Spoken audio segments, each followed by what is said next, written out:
Page number 266, The Post-War Struggle.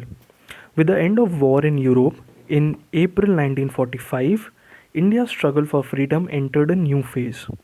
The revolt of 1942 and the INA had revealed the heroism and determination of the Indian people. With the release of national leaders from jail, the people began to look forward to another, perhaps the final struggle for freedom. The new struggle took the form of a massive movement against the trial of soldiers and the officers of the INA. The government decided to put on trial the Red Fort at Delhi Shah Nawaz Khan, Gurdel Singh Dhillon, and Prem Sehgal, officers of the INA, who had earlier been officers of the British Indian Army.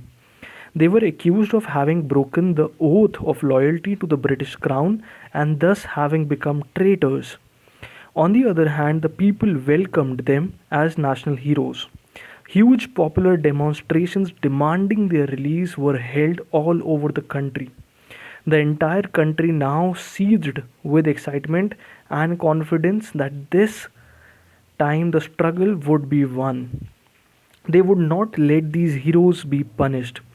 And the British government was this time in no position to ignore the Indian opinion. Even though the court martial held the INA prisoners guilty, the government felt it expedient to set them free. The changed attitude of the British government is explained by several factors. Firstly, the war had changed the balance of power in the world. Not Britain, but the United States of America and the Soviet Union emerged from the war as big powers. Both supported India's demand for freedom. Secondly, even though Britain was on the winning side of the war, its economic and military power was shattered. It would take Britain years to rehabilitate itself. Moreover, there was a change of government in Britain. The Conservatives were replaced by the Labour Party, many of whose members supported the Congress demands. The British soldiers were weary of war. Having fought and shed their blood for nearly 6 years, they had no desire to spend many more years away from home in India, suppressing the Indian people's struggle for freedom. Thirdly, the British government could not any longer rely on the Indian personnel of its civil administration and armed forces to suppress the national movement. The INA had shown that patriotic ideas had entered the ranks of the professional Indian Army, the army instrument of British rule in India. Another straw in the wind was the famous revolt of Indian naval ratings at the Bombay in February 1946.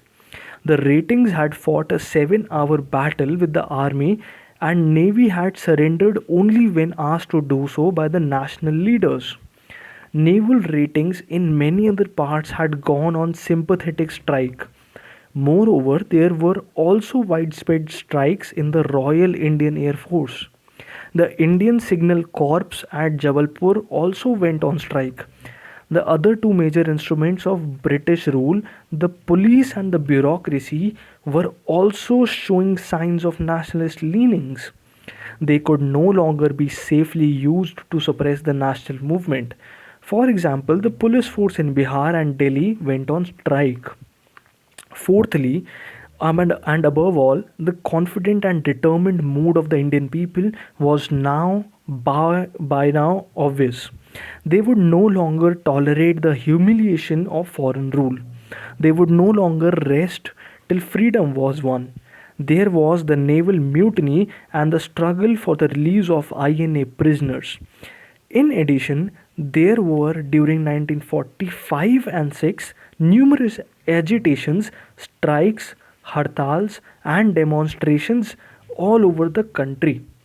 Even in many princely states such as Hyderabad, Travancore, and Kashmir. For example, in November 1945, lakhs of people demonstrated in the streets of Calcutta to demand the release of the INA prisoners. For 3 days, there was virtually no government authority left in the city. Again, on 12th February 1946, There was another mass demonstration in the city to demand the release of Abdur Rashid, one of the INA prisoners. On 22nd February, Bombay observed a complete hartal and general strike in factories and offices in sympathy with the naval ratings in revolt. The army was called in to suppress the popular upsurge. Over 250 people were shot dead on the streets in 48 hours. Thank you everyone for tuning in. In the next part, we are going to finish with this paragraph and we'll start with the next paragraph on page number 267.